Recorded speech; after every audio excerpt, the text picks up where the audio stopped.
17টি পদের মধ্যে 16টি পদে বিজয় লাভ করার জন্য আমি আনন্দিত এবং অভিভূত।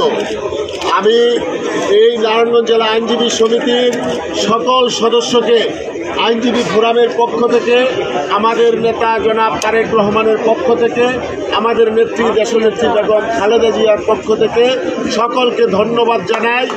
এই বিজয় আমি মনে করি শুধু আমাদের না, সকল আইনজীবীদের, যারা এই বিজয়ে নিজ নিজ স্থান থেকে গুরুত্বপূর্ণ ভূমিকা রেখে তারা এই প্যানেলকে বিজয়ী করেছে।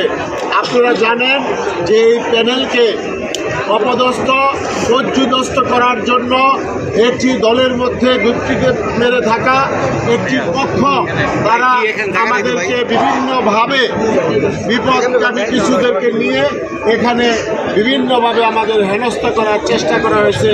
তারা দলের বিরুদ্ধে অবস্থান নিয়েছে। এই অবস্থায় আমরা কারো প্রতি রাগ না, আমরা বলি যে আমাদের আইনজীবী ভাইয়েরা যে রেজাল্ট দিয়েছে, এই জন্য এখন আমরা কারো প্রতি কোনো ধরনের অভিযোগ নাই। আমরা আগামীকাল থেকে নারায়ণগঞ্জ জেলার সকল আইনজীবী আমরা ঐক্যবদ্ধভাবে এখানে ন্যায় বিচার প্রতিষ্ঠা করব, একটি সমৃদ্ধ বার প্রতিষ্ঠা করব এবং দেশের আইনের শাসন প্রতিষ্ঠা করব।